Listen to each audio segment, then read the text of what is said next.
Ladies and gentlemen, bonjour et bienvenue dans ce nouveau journal d'un vegan, placé sous le signe de la canicule. Bon,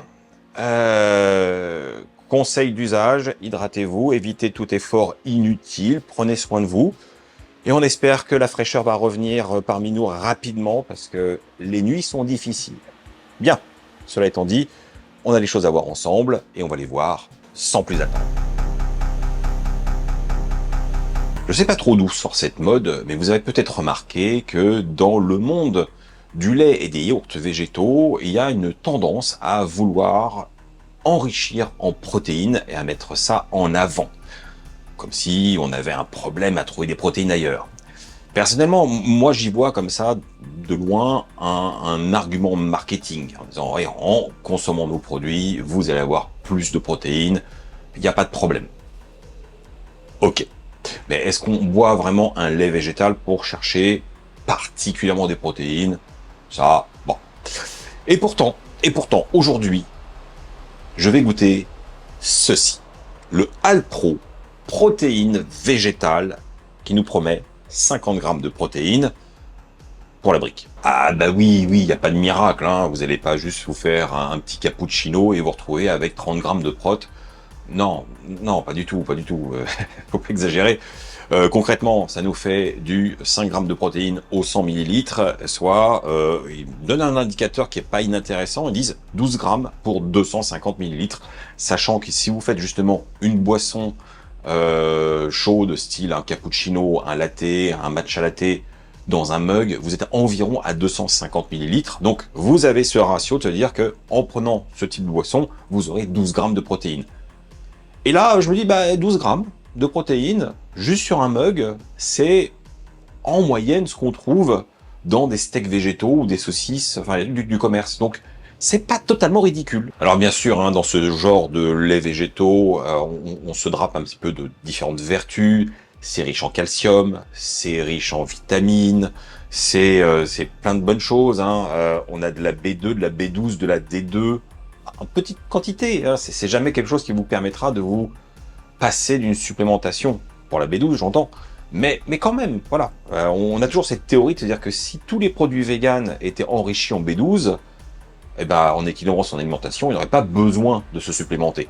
Et on en est encore très loin. Donc, malgré tout, je salue l'effort des fabricants de produits végétaux de penser à mettre une petite brique dans l'édifice. Peut-être qu'un jour, on y arrivera. Ah, et d'ailleurs, je me rends compte que je vous ai même pas dit quel était ce lait végétal. Parce que, honnêtement, c'est pas le truc qui est marqué en gros. C'est protéines végétales, d'accord, mais de quoi? Au soja, c'est marqué en petit au soja. C'est un lait de soja enrichi. Ok. Alors maintenant, on sait. Eh bien, je vous propose qu'on passe au test gustatif et sensoriel. Bon, bien sûr, si vous me connaissez, vous me suivez depuis quelques années, vous savez que moi, tout ce qui est lait, machin, c'est pas mon univers, c'est pas ce que je consomme. Laura, en revanche, elle est très amatrice de lait végétaux, et d'ailleurs, c'est à elle cette brique. Hein. Je ne fais que le curieux pour parler avec vous de ça, hein, parce que c'est vrai qu'il n'y a pas que justement les simili-carnés dans la vie, il y a aussi les laits végétaux. Je suis sûr que ça intéresse certains d'entre vous. Donc, voyons. Un petit verre suffira. Allez. Voilà. On est bien.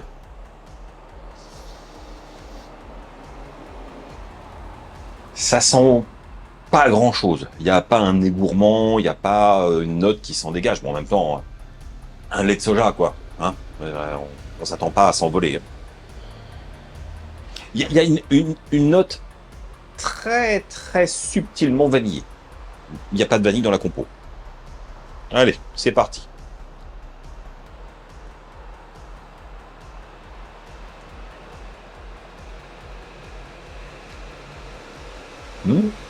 C'est pas désagréable. Bon là, il est bien frais. J'avais pas envie de le tester à chaud, vu la température. Déjà, au niveau sensoriel, on a quelque chose d'assez capiteux, qui couvre bien le palais, qui est fluide. Il y a un côté pas gras, mais un peu plus dense qu'un lait végétal standard, je trouve. mais quand même moins de corps qu'un lait barista qui est souvent enrichi en termes de fibres et de gras pour justement permettre les émulsions de mousse de lait pour justement toutes les boissons. Là, on est sur une sorte d'intermédiaire, en gros. Et la sensation en bouche est plutôt agréable et plaisante. Ensuite, gustativement parlant, c'est beaucoup de douceur, de la rondeur. Il y a un tout petit peu de sucre dans la recette, et donc c'est ça qui nous procure ce côté très rond, mais c'est pas sucré en bouche. C'est doux. Et il y a vraiment de la subtilité dans le goût. On n'a pas du tout les papilles saturées. On a quelque chose de rond, agréable. C'est vraiment une caresse. Ouais.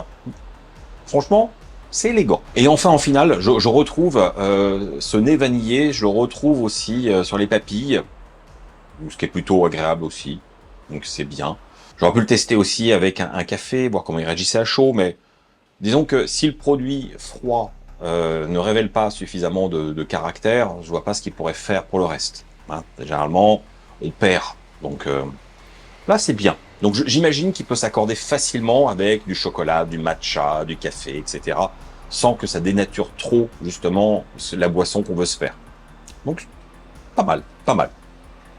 Alors par contre, malheureusement, c'est un lait végétal qui est, en grande surface, un peu onéreux, voire plutôt, puisqu'on est généralement sur un 4 € le litre. Ah, oui, ça pique par rapport à du lait de soja standard où on peut trouver des briques pour 1,10 €, 1,15 €, 1,50 €. Enfin bon, c'est comme le moins cher des laits végétaux qu'on puisse trouver. Celui-là, tout d'un coup, on tape sur les prix de chez Bjorg. Donc, pour du Alpro, quand même, ça pique. Et est-ce que ça en vaut la peine? C'est à vous de le dire. Est-ce que le fait d'avoir une boisson végétale enrichie en protéines, ça s'adresse à vous? Est-ce que ça vous rassure? Est-ce que ça vous permet d'équilibrer vos apports? Dans ce cas-là, ça peut être un investissement. Si au contraire, vous avez déjà une alimentation bien équilibrée, avec des repas où les protéines sont importantes, restez sur du lait végétal le moins cher. Ça vous apportera pas grand-chose, puisque c'est pas un produit extrêmement différenciant en termes de goût. C'est juste un bon lait végétal. Ça, il n'y a pas à le dire. Mais est-ce que ça vaut le détour? Est-ce que ça vaut 4 € si on cherche pas la propriété justement annoncée de protéines? Je ne suis pas sûr. Bon, je finirai sur un petit tips pour les Parisiens.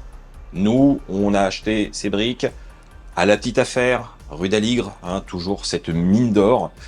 Là, c'était moins de 2 €, peut-être 1,95 €. Donc nettement plus abordable et ça permet de tester, voilà, sans se mouiller.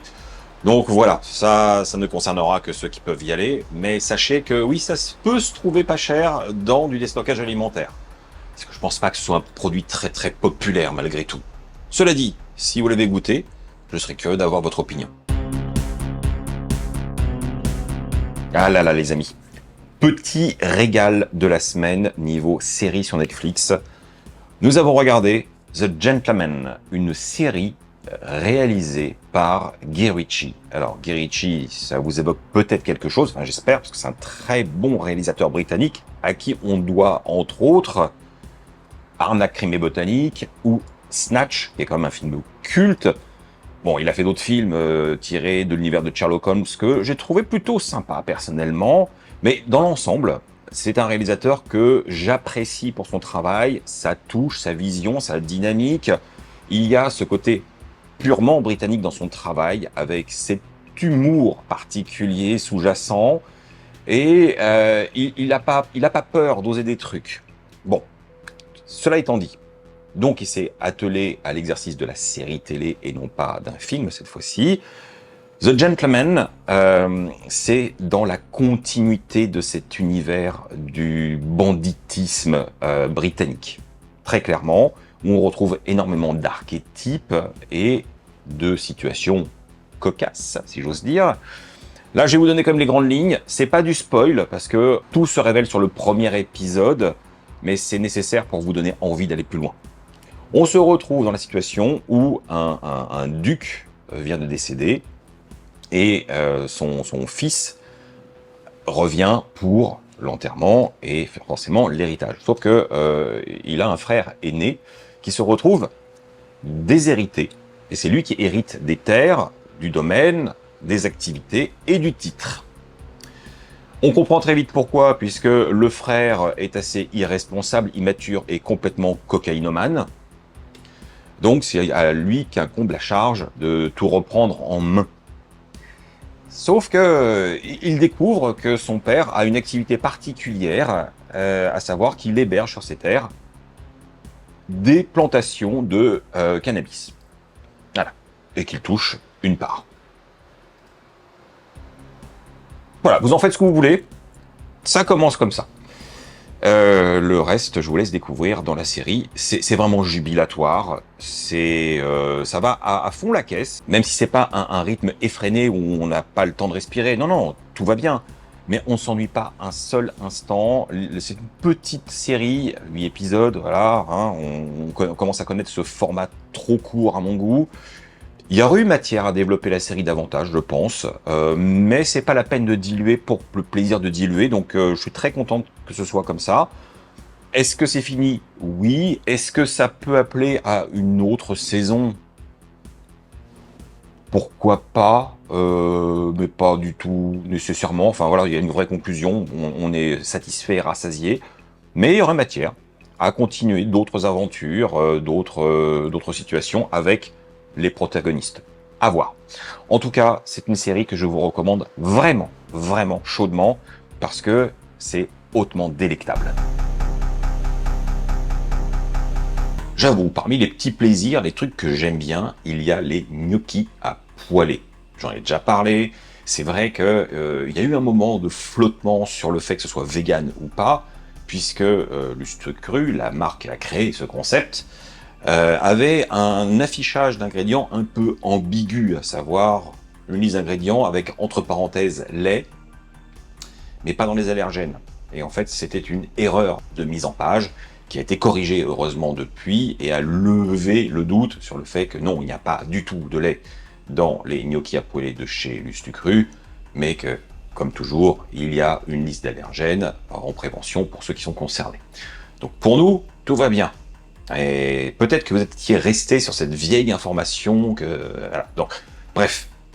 Si je vous en parle aujourd'hui, c'est pas pour revenir sur le gnocchi à poêler de chez Lustu Cru, parce que ça, c'est une affaire qui est close. C'est parce qu'il y a une nouveauté. Ceci. Oui. Des gnocchis à poêler Star. Bon, concrètement, qu'est-ce que c'est? Bah, juste des gnocchis découpés en forme d'étoile. Vous allez me dire, oui, bon, d'accord, c'est bien gentil, mais est-ce que c'est intéressant? À la base, j'aurais eu tendance à dire non, aucun intérêt. C'est un truc pour faire plus plaisir aux enfants, pour avoir un truc ludique dans les assiettes, ce qui est très paradoxal parce que c'est marqué sur le côté ne pas donner à des enfants de moins de 4 ans parce qu'ils pourraient s'étouffer avec. Ok, donc c'est pas vraiment la cible. Quoi qu'il en soit, entre-temps, Lustu Cru, toujours dans cette gamme de gnocchi à poêler, a sorti, je sais plus le nom, une version allongée, plus fine, que j'ai testé et que je n'ai pas du tout approuvé, j'en ai pas parlé, parce que il n'y a pas le côté tendre, c'était très vite sec en surface, il n'y a pas assez d'épaisseur pour que la mâche du gnocchi soit vraiment là, c'était pas réussi. Ce qui me fait penser que la forme, au-delà de la composition qui reste toujours identique, influe aussi sur l'expérience en bouche. Donc, aujourd'hui, on va tester la forme étoile, voir si cette forme particulière apporte quelque chose de plus, et est-ce que c'est agréable ou est-ce que c'est un échec? Alors, petit rappel pour ceux qui ne sont pas familiers avec ce type de produit, les gnocchis à poêler, c'est bien dans le titre. Ce ne sont pas des gnocchis qu'on va faire pocher dans de l'eau bouillante et attendre que ça remonte à la surface pour que ce soit cuit, puis les passer à la poêle pour les faire un peu croûter avec l'huile. Non, pas du tout. Là, c'est déjà pré-cuit, il y a justement à les faire passer dans la poêle sans la case de l'eau. Allez, je vais chauffer ma poêle, il faut mettre un peu d'huile, parce que quand même, et c'est parti. Let's go. Bon, bah déjà c'est une tête de gnocchi, en forme d'étoile, hein. Bon, bah ça, c'était un peu le but du jeu. Allez, je laisse cuire un petit peu et je vais remuer. Allez. Ah oui, ça commence à dorer. Alors la cuisson est donnée pour 5 minutes, hein, donc j'y vais à feu moyen. C'est vrai qu'idéalement, il faudrait les retourner une par une, ces petites étoiles, pour que les deux faces soient dorées, mais alors là, on va prendre beaucoup plus de temps, hein. Et voilà donc le résultat, les amis. Bon, alors ça s'est très bien comporté, ça n'a pas brûlé, 5 minutes suffisent. On réussit à les dorer en secouant la poêle. Bon, j'ai quand même tourné ce que je pouvais, mais c'est un peu laborieux sinon. La cuisson a l'air relativement uniforme, une belle croûte s'est formée. Ça sent bon, alors il n'y a rien, il y a juste un petit peu d'huile, il n'y a pas de sel, je vais juste goûter nature. Allez, c'est parti, c'est l'heure de vérité, mangeons une étoile.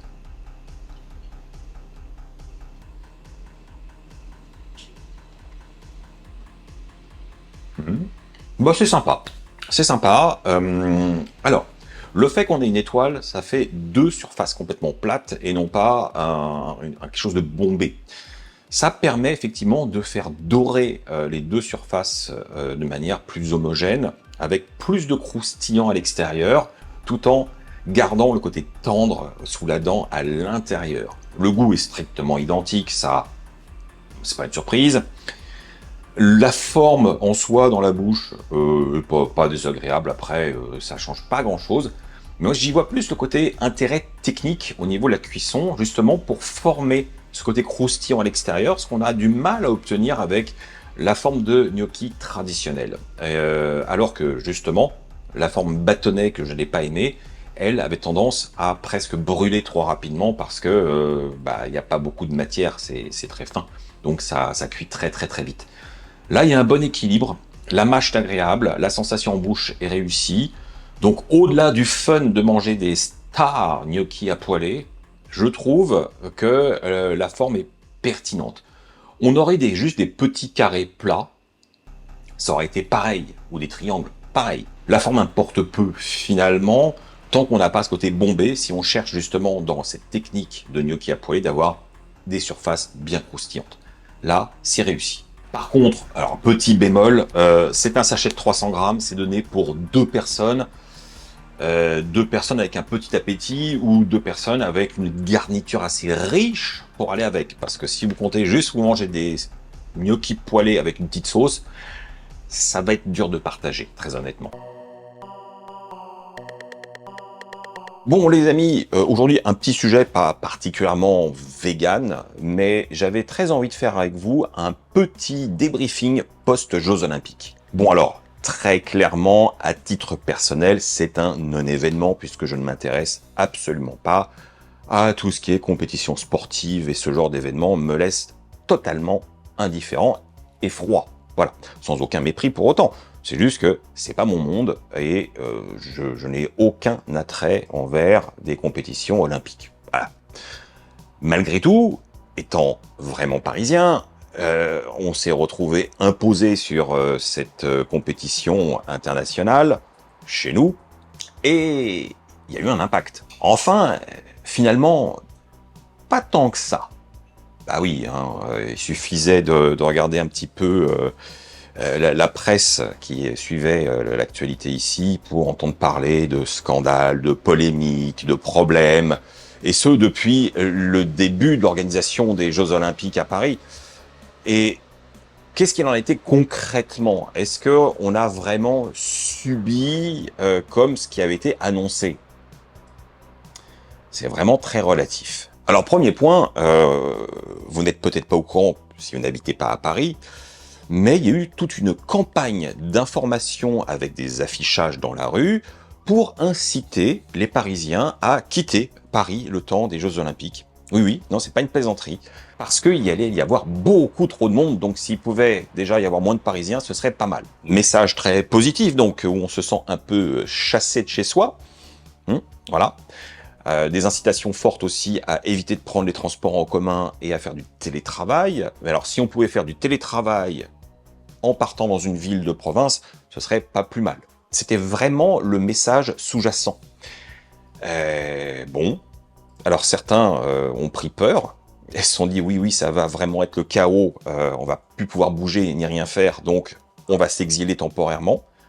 Et donc cet effet de pression a certainement fonctionné, surtout que le mois d'août à Paris, on le sait traditionnellement, beaucoup des habitants vont prendre des vacances, que ce soit pour retrouver leur famille en province, soit pour partir à l'étranger, enfin ils prennent des vacances, voilà. C'est les périodes encore de vacances scolaires, donc statistiquement il y a déjà moins de gens ici. Voilà. Mais sur ce point, alors la réalité, puisque nous avons été téméraires et à contresens, nous sommes restés chez nous, eh bien on a bien fait. On a bien fait de ne pas prendre peur, parce que on nous annonçait un chiffre énorme de 12 millions de visiteurs, certes, mais pas 12 millions dans Paris tous les jours. Non, faut pas exagérer. Non, c'est beaucoup plus réaliste de se dire que oui, il y a eu pas mal de touristes, de supporters qui sont venus, mais qui se sont concentrés sur les zones où il y avait des activités sportives et des compétitions, ce qui est tout à fait logique. Donc, pour la grande partie de Paris, il se passait rien, ou très peu de choses. Ça s'est vraiment concentré sur certains points. Donc non, les rues n'étaient pas surchargées de gens, on pouvait aller faire nos courses tout à fait normalement, aller au resto, aller prendre un café, aller se boire une bière, sans que ce soit surchargé. Voire même pas du tout surchargé. Ce qui m'amène au second point. On a survendu l'impact des Jeux Olympiques au niveau des commerces et restaurateurs. Du coup, effet positif, entre guillemets, c'est que énormément de restaurants véganes, et non véganes bien sûr, ont décidé de rester ouverts au mois d'août, du moins sur toute la période des Jeux Olympiques, chose qui, généralement, vous le savez, je fais une liste pour faire le point des établissements ouverts et pas ouverts. Je l'ai pas fait cette année, parce que quasiment tout le monde était ouvert jusqu'à là. Donc c'était pas très utile. Vous le savez, je navigue quand même un petit peu dans le milieu de la restauration végane à Paris, je connais beaucoup de gens, et il y a des échos, comme quoi les chiffres sont moins bons cette année que l'année dernière sur la même période. Et il faut savoir que certains restaurateurs ont carrément embauché des gens au cas où il y ait trop d'affluence. Donc c'est pas une bonne opération de manière générale, et je peux vous attester, à chaque fois qu'on a été au resto ou qu'on était juste prendre un café, les salles étaient quasiment vides. Et ouais. Donc, ouais. Là-dessus, encore une fois, ça a été surévalué, survendu, et les conséquences pour les professionnels, elles sont pas cool. Parce que logiquement, il y a eu aussi un impact négatif sur le tourisme traditionnel de la période. Que ce soit des touristes étrangers ou des gens de différentes régions de France voulant visiter Paris pendant la période estivale. L'idée d'aller à Paris durant les Jeux Olympiques, où il y a eu un abus démentiel sur les augmentations de location, soit les Airbnb, les hôtels ou les locations saisonnières, tous genres confondus, les prix ont explosé de manière totalement indécente, ce qui est un frein évident pour toute personne un peu sensée et se dire j'irai à Paris une autre année. C'est vraiment le mauvais moment. Il faut savoir que la taxe de séjour a explosé. Donc ça, c'est un effet local, volontaire. C'est pas un abus obligatoirement des professionnels du logement. Mais je sais plus si ça a pris 200 ou 400% d'augmentation, ce qui est complètement démentiel. Donc c'est un frein. Quand vous apprenez aussi, et ça c'est une réalité, que le ticket de métro est passé à 4 € pour un trajet le temps des Jeux Olympiques, ça donne pas envie de venir dans une ville, on se sent pas accueilli, on va être vraiment le pigeon à se faire arnaquer, à payer plus pour un service équivalent. Ça n'a aucun sens. Donc, ces touristes n'étaient pas là, donc n'ont pas été dans les restaurants. D'où une explication, peut-être, d'une baisse d'activité et une baisse de chiffre d'affaires pour les restaurateurs. Du coup, l'histoire du ticket de métro, parlons-en. Cette augmentation a été donc décidée par la région et validée par la ville pour soi-disant, augmenter la qualité de service et pouvoir avoir des gens qui vont gérer l'afflux massif de touristes. Et donc les Parisiens allaient payer le prix fort. Bah, en fait, non, les Parisiens n'étaient pas du tout concernés. Alors quand je dis pas concernés, simplement que dans les faits, quand on est parisien, on a soit un pass Navigo avec un abonnement annuel, qui est remboursé à moitié par l'employeur, soit un mensuel, ok. Donc en tous les cas, c'est déjà payé et ça n'a pas augmenté. Pour les étudiants, il y a le Navigo Imagine Air. Pour les retraités, il y a le Navigo Senior. Et pour les gens comme moi qui sont indépendants, qui n'ont pas d'abonnement, parce que je prends très peu le métro, rappelez-vous, on a les passes Navigo Liberté Plus. Eh bien, tous ces abonnements n'ont pas pris d'augmentation. Donc, heureusement, nous, on a été épargnés. Mais je trouve, personnellement, totalement infect qu'on fasse payer davantage des gens qui viennent chez nous. Ça n'a aucun sens. Pour moi, c'est presque de l'arnaque. Et toujours concernant le métro, l'afflux était très relatif, ça dépendait, une fois de plus, des lignes, tout simplement, ce qui était tout à fait logique. Les lignes qui desservaient des sites olympiques étaient effectivement un peu plus surchargées. J'ai eu l'occasion de prendre la ligne 14 par 2 fois ce mois-ci. Oui, il y avait du monde, mais pas plus de monde que en semaine à des heures de pointe. C'était pas non plus insupportable où on devait laisser passer des rames pour rentrer dans les métros comme ça avait été laissé entendre. Non, c'était fluide, il n'y avait aucun problème. D'ailleurs, beaucoup de témoignages de touristes ont dit qu'ils étaient épatés par la qualité de service du métro. Donc comme quoi, ça a bien fonctionné. Mais pour les autres lignes, c'était quasiment vide. Totalement à l'image des rues, finalement, qui étaient loin d'être surchargées, voire même particulièrement calmes. Alors, il y a eu aussi cette polémique sur les passes avec les QR codes pour pouvoir accéder à certains quartiers. La réalité, c'est que ça s'est vraiment limité aux endroits, justement, où il y avait des épreuves. Encore une fois, ça reste logique. Alors, est-ce que c'était une bonne idée? Est-ce que c'était quelque chose qui avait un intérêt? Ça n'a pas été sans couac. Je ne saurais dire. Je ne saurais dire.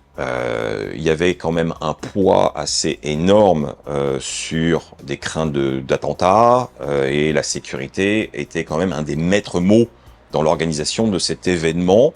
Et heureusement, et il n'y a pas eu d'incident ou de problème. Peut-être parce que les mesures étaient suffisantes pour être dissuasives. Je ne sais pas. Là-dessus, je m'avance. Mais en tout cas, si vous habitiez dans un quartier, vous aviez besoin d'un pass pour pouvoir rentrer et sortir, ça s'obtenait en ligne. Voilà. Par contre, pour les gens qui ne sont pas résidents dans des secteurs concernés, je le rappelle, il n'y avait pas beaucoup de secteurs concernés, bah, on n'avait pas besoin, on pouvait circuler totalement librement et traverser Paris de part en part sans aucun souci. Sauf certains itinéraires où il y avait des petits événements et qui bloquaient pour créer des zones dédiées aux Jeux Olympiques. Mais bon, finalement, vous l'aurez compris, personnellement, je n'ai pas du tout été indisposé par les Jeux Olympiques, je ne les ai pas subis. Ça n'a pas été la catastrophe, le chaos et le cauchemar du quotidien annoncé. On a pu vivre totalement normalement. Tant mieux. Par contre, j'ai envie de souligner un truc qui, pour moi, est super intéressant.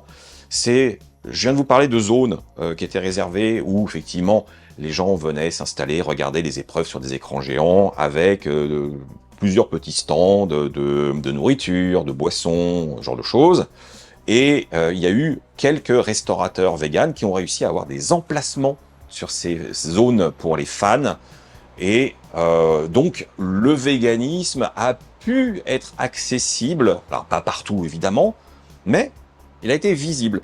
Et il semblerait qu'au niveau des gros sites et du village olympique, il y avait aussi une très forte proportion d'alimentation végétale proposée pour les athlètes, mais aussi pour les spectateurs.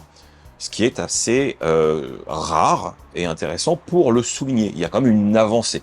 Je pense que ailleurs, dans les anciennes éditions des Jeux Olympiques, on n'était pas là. Donc, que à Paris, en France, il y ait eu autant d'offres de végétales, c'est plutôt à saluer. Et pas qu'à Paris d'ailleurs, puisque j'ai une de mes abonnées qui a une activité de traiteur vegan qui s'appelle Chat Cuisine, qui a eu le contrat en tant que traiteur pour restaurer les gens durant le passage de la flamme olympique dans la région de Laval. Un truc 100% vegan. Eh ben ça c'est chouette. Bon, je pourrais finir sur vous citer tous les athlètes végétaliens qui ont fait de très hautes performances et gagné des médailles. Je sais qu'il y en a, mais comme, une fois de plus, je ne m'intéresse pas du tout à ce genre de choses, je vais m'abstenir. Mais oui, le végétalisme a le vent en poupe chez les athlètes de haut niveau, on le sait. Le sport et le véganisme, c'est totalement compatible et même ça permet de booster certaines performances. Donc ça, c'est aussi un message très positif. Et c'est peut-être d'ailleurs pour ça que la restauration proposée au village olympique s'était adaptée au végétal pour peut-être mieux correspondre aux attentes des athlètes invités. Bref, voilà, ce sujet était juste là pour vous faire un petit point avec un regard intérieur du vécu et non pas par le prisme de la télévision ou les journaux. Ça s'est bien passé, c'est fini, tant mieux, restent les Jeux paralympiques. Je pense que ça aura pas plus d'impact, voire même moins, mais en tout cas, la tempête est passée et tout va bien. Alors cette semaine, la recette que j'ai en tête, je vais la réaliser avec un produit que j'ai pas forcément l'habitude de travailler parce que généralement je trouve pas ça hyper intéressant. Sauf que, en réfléchissant bien, en regardant un peu sur internet des méthodes traditionnelles, etc., je me suis dit, ça me donne envie. Et j'ai réussi à avoir un bon résultat. Donc aujourd'hui, je peux parler de nouilles de konjac. Et cette recette est réalisée en partenariat avec Koro, chez qui j'ai pu trouver mes fameuses nouilles de konjac. Alors, très honnêtement, quand je les ai achetées, j'ai fait un essai en les faisant cuire tout simplement dans de l'eau bouillante avec un tout petit peu de sel pour quand même donner un peu de goût. Et j'ai trouvé ça nul. À tel point que je me dis mais qu'est-ce que je vais faire de ces nouilles? Je suis curieux, je teste des trucs, vous le savez, j'aime bien aller un peu plus loin, sortir des sentiers battus. Et la nouille de konjac, je me dis bah, pourquoi pas? Mais sauf que c'était, mais vraiment nul, voire même désagréable à manger. Donc je me suis dit soit je m'y prends mal, soit c'est vraiment pas pour moi. Et ben je pense que je m'y prenais tout simplement mal. À savoir que en faisant tremper dans l'eau froide, sans sel, les nouilles de konjac pendant, allez, une nuit, le résultat est tout autre. Et oui, on obtient une texture qui est tendre, plus souple dans l'ensemble, avec une mâche, avec ce petit rebond caractéristique du konjac, certes, mais c'est pas un truc caoutchouteux, c'est pas désagréable. On n'a pas l'impression de manger un élastique. Qui n'a pas déjà mâchouillé un élastique, hein? Bref, j'étais convaincu et ça m'a ouvert des idées. Alors, le konjac, on va pouvoir l'utiliser tel quel dans une salade, dans des rouleaux de printemps, mais aussi les faire sauter.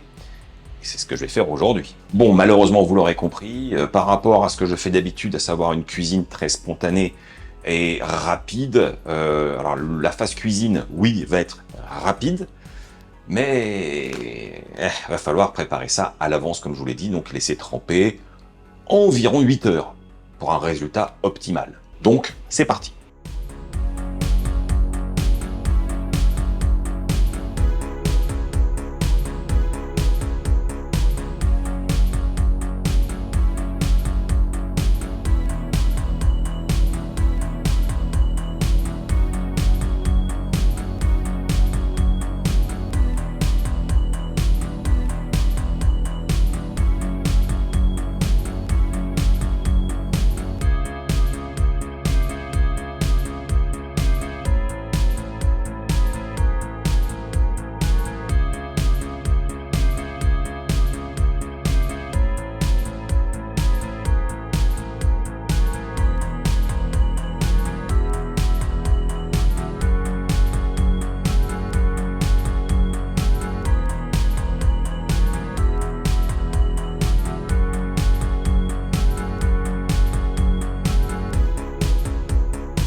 Et nous y voilà, le bon petit plat. Alors bon, oui, j'ai fait différentes phases entre les protéines avec les oignons, la julienne de légumes d'un côté, les nouilles de konjac avec leur petite sauce à part, tout réassemblé.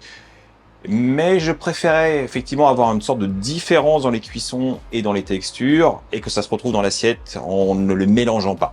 C'est un choix, ça change. Voilà. Allez, goûtons.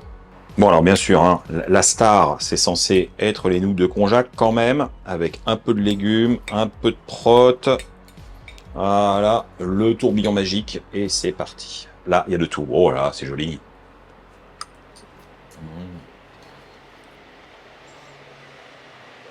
Mmh. C'est super bon.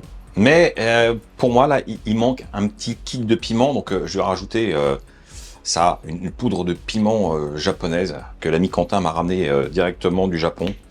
Bien violente, celle-là. Ouais, ce sera un peu mieux.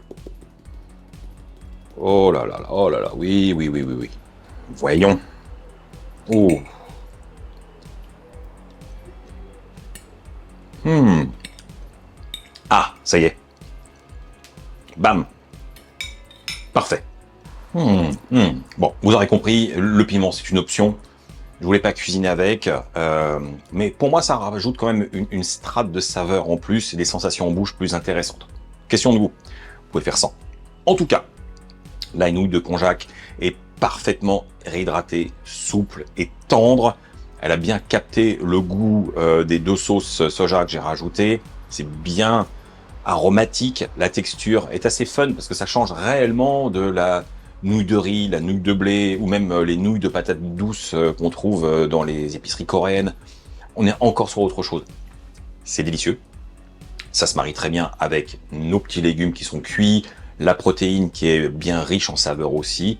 C'est harmonieux, c'est ce que je cherche. Il y a un bon équilibre entre le côté un peu rond des légumes, le côté plus umami des protéines de soja texturées, et qu'on va retrouver d'ailleurs aussi dans nos nouilles. Tout se passe bien. Tout se passe bien. Eh ben, je suis très content d'avoir fait ce petit plat et réussi à maîtriser enfin ces nouilles de konjac qui m'ont donné plutôt des sueurs froides, j'avoue, à la base.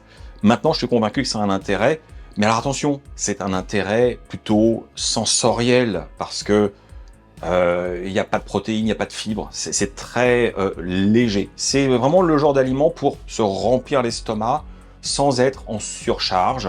Et je sais que le konjac est très utilisé dans certains régimes pour perdre du poids. Je ne sais pas si c'est vraiment valide comme information, mais en tout cas, sachez-le, c'est pas avec les nouilles de konjac que vous allez faire péter les scores en termes d'apport protéinique sur la journée. Ça, c'est certain, mais on n'est pas là pour ça. En tout cas, si vous êtes curieux et que vous avez vous aussi envie de tester les nouilles de konjac, je vous invite donc à aller sur le site coro.fr et n'oubliez pas de profiter de mon code de réduction Sébastien Cardinal. Ça vous donnera moins 5% sur votre commande. Donc, profitez-en. Et voilà, c'est une fin de journal.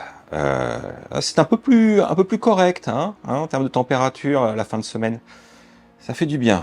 Ouf, ça a été éprouvant. Sur ce, alors pour moi, vous pouvez faire une petite chose là, c'est les pouces, l'abonnement, Tipeee, devenir membre de la chaîne, laisser des commentaires, partager les vidéos. Enfin, faites vivre tout ça comme vous l'entendez.